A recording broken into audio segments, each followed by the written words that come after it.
नमस्कार मित्रों, स्वागत है आप सभी का आपके अपने YouTube चैनल जीपी एडुकेयर पे और मैं हूं डॉक्टर गणेश पांडे। मित्रों, आज हम लोग महाद्वीप एवं महासागरीय नितल की उत्पत्ति के बारे में पढ़ेंगे। चूँकि भूगोल जो है में इसका बहुत महत्वपूर्ण स्थान है, तो शुरू करें। चूँकि महाद्वीप और महासागर जो होते हैं वो प्रथम श्रेणी के उच्चावच होते हैं। उत्तरी गोलार्ध को स्थलीय गोलार्ध कहते हैं, क्योंकि जो उत्तरी गोलार्ध है वहाँ 60% भाग स्थलीय है, जबकि दक्षिणी भाग को जलीय गोलार्ध कहा जाता है। वहाँ 80% 81% जलीय भाग है। उत्तरी ध्रुव के चारों ओर जल का विस्तार है, जबकि दक्षिणी ध्रुव के चारों ओर स्थल का विस्तार है।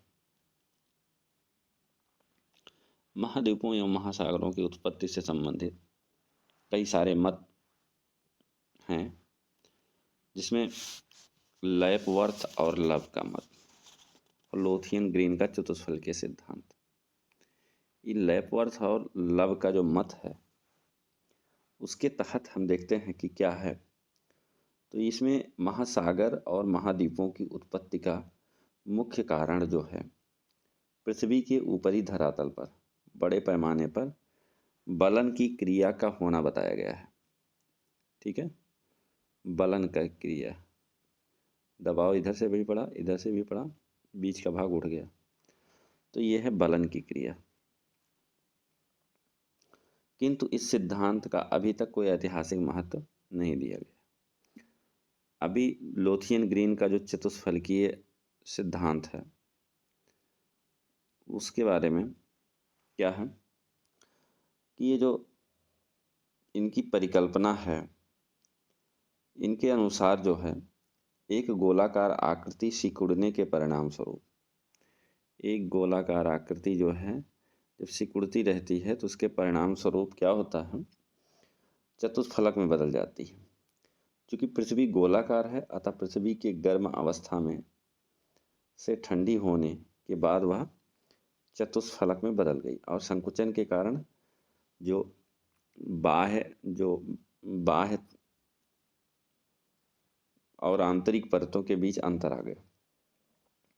गुरुत्वाकर्षण बल के कारण पृथ्वी की ऊपरी परत निचली परत पर बैठ गई। ऊपरी परत जो है निचली परत पर बैठ गई। तो ये तो रहा जो है इनका वो लोथियन ग्रीन का। अब हम लोग महाद्वीपीय विस्थापन परिकल्पना या सिद्धांत की बात करें।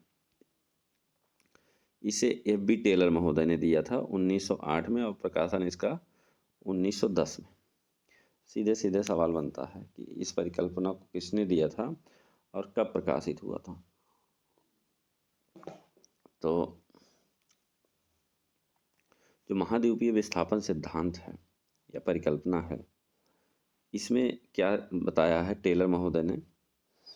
इसमें टेलर महोदय ने महाद्वीपों और महासागरों के अस्थायित्व के विपरीत जो है संकुचन सिद्धांत की खिलाफत किया है तथा महासागरों और महाद्वीपों के निर्माण की समस्या को सुलझाने के लिए एक नई विचारधारा, क्या, महाद्वीपीय प्रवाह सिद्धांत का प्रतिपादन किया, जो कि 1908 में किया और उसका प्रकाशन जो है 1910 में किया था। इनकी जो परिकल्पना है, टेलर साहब की जो परिकल्पना है, उनकी परिकल्पना का जो मुख्य उद्देश्य है टर्शियरी युग के मोड़दार पर्वतों की व्याख्या करना। ठीक है, उन्होंने अपने सिद्धांत का शुभारंभ क्रेटेशियस युग से किया था। क्रेटेशियस युग से किया था। उस समय मुख्यतया 2 स्थल भाग थे। क्या क्या, कौन कौन से स्थल भाग थे? पहला था लारेशिया और दूसरा था जो है, पहला था लारेशिया, दूसरा था गोंडवाना लैंड। बीच में क्या था? बीच में टेथिस भूषण नदी थी। तो तो जो गोंडवाना लैंड था वो दक्षिण ध्रुव के पास था, और जो लारेशिया है वो उत्तरी ध्रुव के पास है। तो इनकी परिकल्पना के अनुसार महाद्वीप जो है सियाल से बने हैं, और महासागर जो हैं सीमा से निर्मित हैं। कहने का मतलब यह है कि जो सियाल है वो सीमा पर तैर रहा है, सियाल जो है सीमा पर तैर रहा है। ठीक है। इन्होंने इन महाभूखंडों का प्रवाह विषुवत रेखा और पश्चिम की तरफ बताया है। ज्ञातव्य है कि इन्होंने स्थल प्रवाह का मुख्य कारण, अब ये जो स्थल प्रवाह है, स्थल प्रवाह हो रहा है, उसका मुख्य कारण क्या है? मुख्य कारण इसका इन्होंने बताया है कि ज्वारीय बल है। क्योंकि जो ज्वारीय बल लगता है तो उत्तर ध्रुव प्रवाह से खिंचाव तथा विभंजन के फलस्वरूप जो बैफिन की खाड़ी है, या डेविस जलसंधि है, या लैब्राडोर सागर है, और आर्कटिक महासागर है, इनकी रचना हो जाती है। इसी तरह गोंडवाना लैंड के विषुवत रेखा की ओर प्रवाहित होने से ग्रेट ऑस्ट्रेलिया वाइड और रॉस सागर का निर्माण होता है। किसका किसका? रॉस सागर। ठीक है। तो टेलर ने माना कि जहां भी प्रवाह के समय अवरोध तथा उसके अग्रभागों में पर्वतों तथा द्वीपीय चाप का निर्माण हुआ, जैसे हिमालय, काकेशस, आल्प्स पर्वत श्रेणियों का निर्माण लारेशिया एवं गोंडवाना लैंड के ध्रुवों की तरफ से विषुवत रेखा की ओर प्रवाहित होने से बना। तो ये तो रहा जो है महाद्वीपीय विस्थापन सिद्धांत। अब महाद्वीपीय प्रवाह सिद्धांत आ गया वेगनर का। महाद्वीपीय विस्थापन सिद्धांत है एफ.बी. टेलर का, और महाद्वीपीय प्रवाह सिद्धांत है वेगनर साहब का। ये 1912 में इन्होंने इस सिद्धांत को दिया था, और ये जर्मन मौसम वैज्ञानिक थे वेगनर साहब। इनका क्या था कि इन्होंने ये बताया कि जिगसा फिट, इन्होंने ये बताया कि पहले जो सारे स्थल भाग थे एक साथ जुड़े हुए थे, और जो है कार्बोनिफेरस युग में सभी जो स्थल खंड है सभी आपस में जुड़े हुए थे, और जो सभी स्थल खंड थे जो आपस में जुड़े हुए थे उनको कहा जाता था पैंजिया, और सभी सागर मतलब जलीय भाग आपस में जुड़े हुए थे तो उन्हें कहा जाता है पैंथालसा, पैंजिया और पैंथालसा। जब कार्बोनिफेरस युग का प्रारंभ होता है और ट्रियासिक युग तक जाते जाते पैंजिया का विभाजन हुआ, और इसका एक भाग उत्तर की तरफ और दूसरा भाग जो है दक्षिण की ओर प्रवाहित हुआ। उत्तरी भाग को हम लोग अंगारा लैंड बोलते हैं, और दक्षिणी भाग को गोंडवाना लैंड बोलते हैं। इन दोनों स्थलीय भागों के बीच एक संकीर्ण महासागर खुला। अब जैसे ये है अंगारा लैंड, ये है गोंडवाना लैंड, ये जो महासागर है ये खुला, जिसे टेथीस भूसन्नति बोला जाता है। तो टेथीस जो है जुरैसिक युग में गोंडवाना में विभंजन के फलस्वरूप, अब जो है आगे जब बढ़ते हैं तो अंगारा लैंड का भी विभाजन हुआ और गोंडवाना लैंड का भी विभाजन हुआ। जब गोंडवाना लैंड का जो विभाजन हुआ उसके अंतर्गत जो पृथ्वी के दक्षिणी भाग में जो महाद्वीप बने हैं, जैसे दक्षिणी अमेरिका, अफ्रीका या ऑस्ट्रेलिया या प्रायद्वीपीय भारत का जो भाग है, ठीक है, दक्षिणी अमेरिका, अफ्रीका या प्रायद्वीपीय भारत का जो भाग है, या ऑस्ट्रेलिया, ये सारे गोंडवाना लैंड के भाग हैं। अंगारा लैंड के ऊपर की तरफ जो भी महाद्वीप हैं, जैसे उत्तरी अमेरिका हो गया, यूरोप हो गया, ठीक है, तो ये सारी चीज़ें जो है हैं। तो जो अटलांटिक महासागर का निर्माण हुआ, उसके बाद इसी के विस्थापन के कारण उत्तर और दक्षिणी अमेरिका के पश्चिमी भाग में रॉकी पर्वत, उत्तरी अमेरिका में रॉकी पर्वत का निर्माण हुआ और दक्षिणी अमेरिका में एंडीज पर्वत का। इसी तरह अफ्रीका तथा प्रायद्वीपीय भारत के उत्तर की ओर विस्थापित होने के कारण कहाँ, उत्तर की ओर विस्थापित जब होने लगे तो इसमें जो है हिमालय का निर्माण हुआ।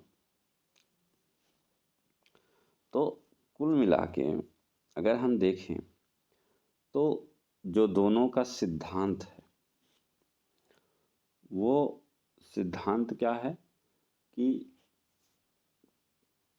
पहले जो है सारा स्थल भाग एक था, पैंजिया था, फिर और सारा जलीय भाग पैंथालसा था। पैंजिया टूटा अंगारा लैंड और गोंडवाना लैंड में। उसके बाद अंगारा लैंड टूटा उत्तरी महाद्वीपों के रूप में और गोंडवाना लैंड टूटा दक्षिणी महाद्वीपों के रूप में। पैंथालसा जो है महासागरों के रूप में विभाजित हुआ, प्रशांत, हिंद या अटलांटिक महासागर। और जब हम देखें तो जो साक्ष्य निकल के आते हैं कि अगर हम उत्तरी अमेरिका का पूर्वी छोर और यूरोप का पश्चिमी छोर अगर हम मिलाना चाहें तो चूँकि अटलांटिक महासागर में यस की तरह जो आकृति बनी हुई है, उसी की वजह से अगर हम दोनों को मिलाना चाहें तो जैसे लगता है एकदम जिग्सॉ फिट की तरह है, एकदम फिट हो जाएगा। तो वेगनर महोदय ने जो अपना सिद्धांत दिया है, उसके तहत जो साक्ष्य प्रस्तुत किया, साक्ष्य यह है कि पहला साक्ष्य क्या है कि आंध्र प्रदेश के दोनों तटों पर, आंध्र प्रदेश के दोनों तटों पर क्या है, भौगोलिक एकरूपता है। सॉरी, आंध्र महासागर के दोनों तटों पर, दोनों तट एक दूसरे से मिलाए जा सकते हैं। जिस तरह किसी वस्तु के दो टुकड़े करके पुनः मिलाया जा सकता है, उसी प्रकार उत्तरी अमेरिका के पूर्वी तट को यूरोप के पश्चिमी तट से तथा दक्षिणी अमेरिका के पूर्वी तट को अफ्रीका के पश्चिमी तट से मिलाया जाता है। ये तो पहला इनका प्रमाण हुआ। दूसरा इन्होंने क्या कहा, दूसरा इन्होंने कहा कि जो है जब आंध्र महासागर के दोनों तटों से कैलिडोनियन तथा हर्सिनियन पर्वत क्रमों में समानता पाई जाती है। तीसरा क्या है, ग्लोसोप्टेरिस वनस्पति का भारत, दक्षिण अफ्रीका, फॉकलैंड, ऑस्ट्रेलिया तथा अंटार्कटिका में पाया जाना यह प्रमाणित करता है कि एक साथ मिले रहे होंगे, क्योंकि जो ग्लोसोप्टेरिस वनस्पति है वो भारत में भी है, दक्षिणी अफ्रीका में भी है, मतलब भारत से के बीच में महासागर है, फिर दक्षिणी अफ्रीका है, फिर क्या है फॉकलैंड, ऑस्ट्रेलिया और अंटार्कटिका में भी ये वनस्पति पाई जाती है। तो इसका मतलब ये है कि पहले ये सारे चीज़ें जुड़ी हुई थी आपस में, बाद में जो है अलग हुआ भूगर्भिक हलचलों के नाते।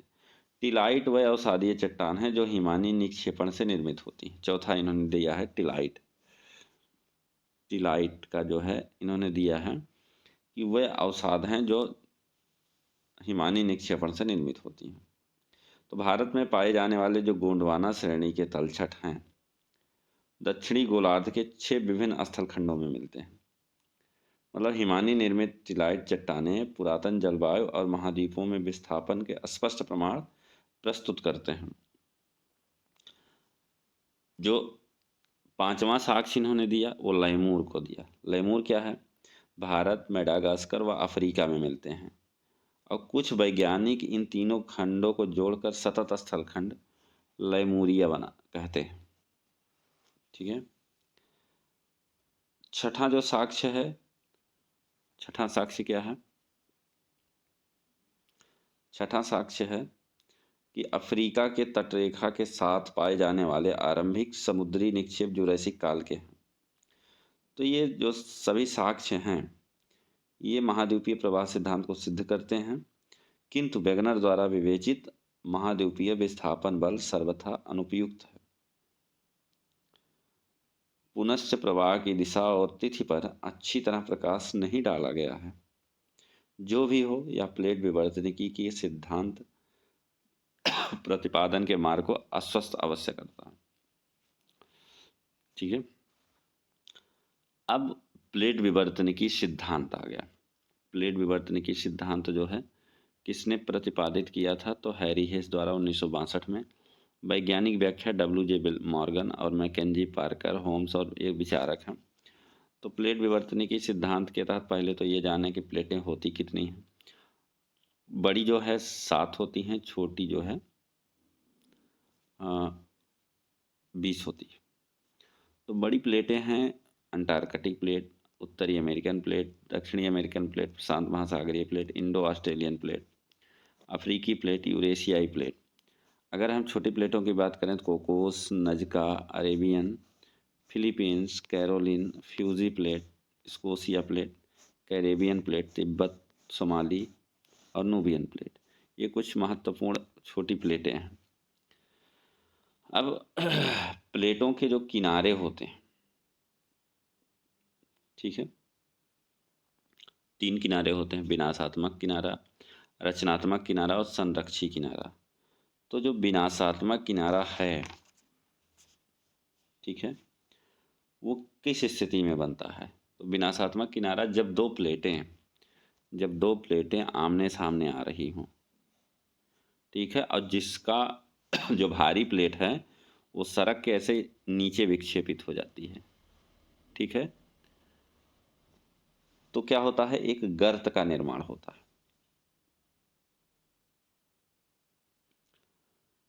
तो यहाँ विनाशात्मक प्लेट किनारा कहते हैं। ऐसी प्लेटों को अभिसारी प्लेटें, जो नीचे अभिसरित हो गई प्लेट, उसे अभिसारी प्लेट होती हैं कहते हैं। तो अभिसरण इसका कितने प्रकार का होता है? तो अभिसरण इसका जो है 3 प्रकार का होता है।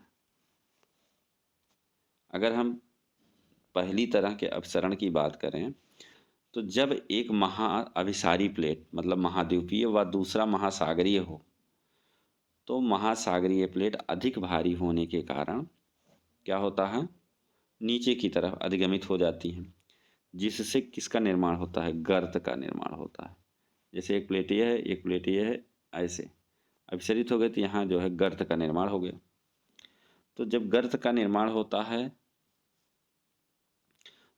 फिर क्या होता है कि उसमें धीरे धीरे अवसाद जमा होते रहते हैं। अवसाद जमा होने से जो है फिर क्या होता है? बलन होता है। बलन होने से मोड़दार पर्वतों का निर्माण होता है, जैसे राकी पर्वत, एंडीज पर्वत जो है, इसी इसके फलस्वरूप इसका निर्माण हुआ है।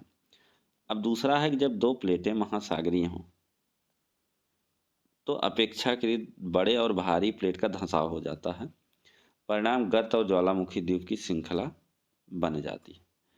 अब तीसरी तरीके से जब 2 महाद्वीपीय प्लेट के बीच, मतलब पहला महासागरीय महाद्वीपीय, महासागरीय महासागरीय, अब महाद्वीपीय महाद्वीपीय, तो इसमें क्या होता है कि अधिगमित क्षेत्र अधिक प्रभावी नहीं हो पाता है, जैसे कि ज्वालामुखी उद्गार फूट सके, किंतु कालांतर में मोड़दार पर्वतों का निर्माण होता है इसमें भी। अब दूसरा किनारा क्या है? दूसरा किनारा रचनात्मक किनारा। अब रचनात्मक किनारे में जो है क्या होगा कि 2 प्लेटें हैं, दोनों विपरीत दिशा में जा रही हैं। तो जब विपरीत दिशा में जाएंगी तो क्या होगा? तनाव होगा। तनाव होगा तो भ्रंशन आएगा। तो जो भ्रंशन आएगा तो जहाँ जो पृथ्वी का एस्थेनोस्फीयर है वहाँ से मैग्मा और लावा पृथ्वी के ऊपर आके पहुँच जाएगा, तो इसे रचनात्मक प्लेट किनारा कहते हैं। इस तरह की प्लेटें को अपसारी प्लेट भी कहते हैं। इसका सर्वोत्तम उदाहरण क्या है? मध्य अटलांटिक कटक। अब तीसरा जो है कि संरक्षी किनारा क्या है? संरक्षी किनारे क्या होते हैं कि पैरेलल चलती हैं 2 प्लेटें, ठीक है, तो जब पैरेलल चलेंगी तो इनमें रूपांतर भ्रंश का निर्माण होता है, और जो रूपांतर भ्रंश का निर्माण होता है तो प्लेट के किनारों के धरातलीय क्षेत्र में अंतर नहीं होता। प्लेट सीमा को शियर सीमा भी कहते हैं। इसी संरक्षी किनारे की वजह से सान एंड्रियास फॉल्ट का निर्माण हुआ है। ठीक है, तो ये है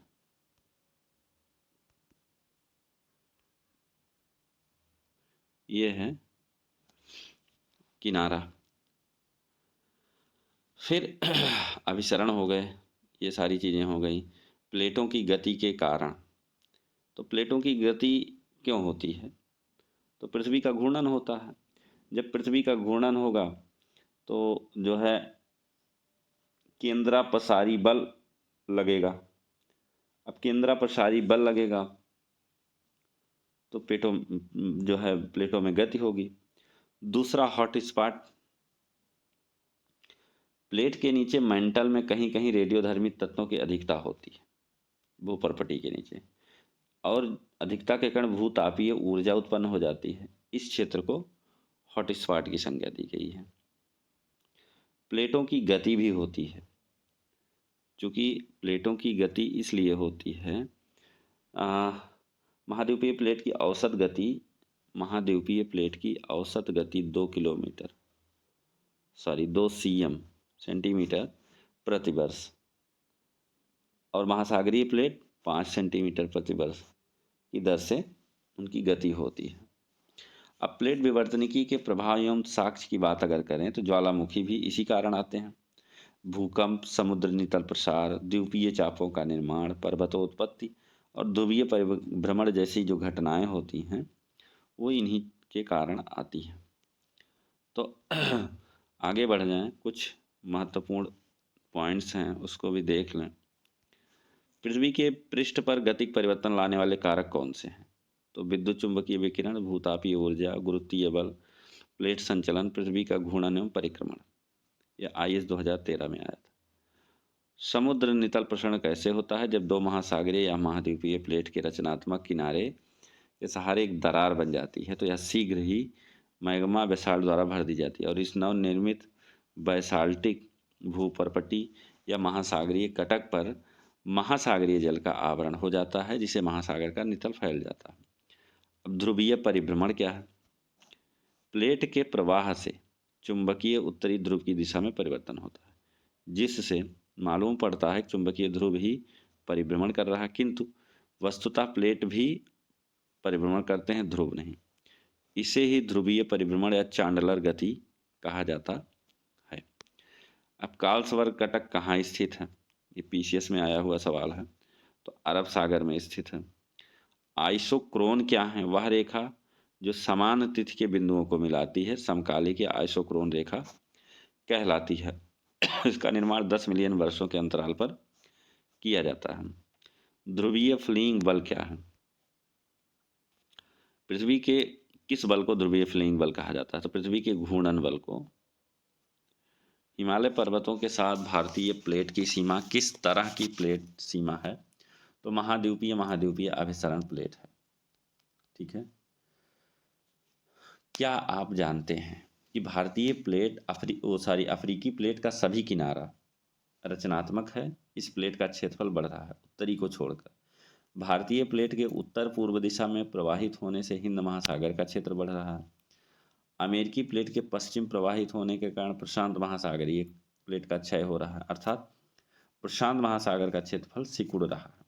प्रशांत प्लेट यूरेशियाई प्लेट के नीचे अधोगमन से द्वीपीय चाप के पूरब मैरियाना, फिलीपींस आदि ट्रेंचों एवं ज्वालामुखी चाप का निर्माण हो रहा है। सागर नितल प्रसरण में होता है। सागर नितल में प्रसरण होता है। मध्य महासागरीय कटक के सहारे नई बेसाल्ट परतों का निर्माण होता है। वह 2 बराबर भागों में विभक्त होकर महाद्वीपीय किनारों की ओर सरकती जाती हैं। कटक के दोनों ओर धनात्मक ऋणात्मक चुंबकीय विसंगतियां पाई जाती हैं, जो कि चुंबकीय क्षेत्र में समसामयिक परिवर्तन का कारण बनती है। समान भूचुंबकीय क्षेत्र के समय निर्मित शैलों के धनात्मक चुंबकीय विसंगति और चुंबकीय क्षेत्र के उत्क्रमण के समय ऋणात्मक विसंगति होती है।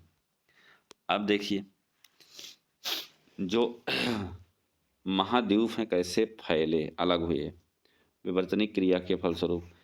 अटलांटिक महासागर का जो यस आकार है उसका कारण क्या है? अभी मैंने बताया कि उत्तरी दक्षिणी अमेरिका के प्लेटों का पश्चिम की दिशा में विभिन्न दर से प्रवाह। पृथ्वी के धरातल का स्थल और जल स्वरूप किस युग तक पूर्ण हो गया? तो प्लायोसीन युग तक। वेगनर का अंगारा लाइन टेलर के जो विशाल भूखंड से समांतर, तो लारेशिया। मेडागास्कर कहाँ स्थित है? हिंद महासागर में। पृथ्वी की आकृति एक संपूर्ण गोले जैसी नहीं है, वरन यह भूमध्य रेखा पर उभरी हुई है। तो क्यों? तो पृथ्वी के घूर्णन के कारण। ठीक है। वेगनर के महाद्वीपीय विस्थापन बल, घूर्णन और ज्वारीय बलों को समकालीन वैज्ञानिकों के किस बल के आलोक में नकार दिया है? तो वो है मेंटिलवा के संवहन धाराओं के रूप में। संवहन धाराओं तंत्र की खोज सर्वप्रथम किसने की? तो आर्थर होम्स ने। बीतलीय मैदान, ये मैदान महाद्वीपीय तटों तथा मध्य महासागरीय तटों के बीच पाए जाते हैं, जो महाद्वीपों के से बहाकर लाए गए अवसादों से निर्मित होते हैं। प्लेट शब्द का सर्वप्रथम प्रयोग विल्सन महोदय ने किया था। तो ये तो रहा आज का ये टॉपिक। फिर मिलेंगे एक नए टॉपिक के साथ, तब तक के लिए नमस्कार।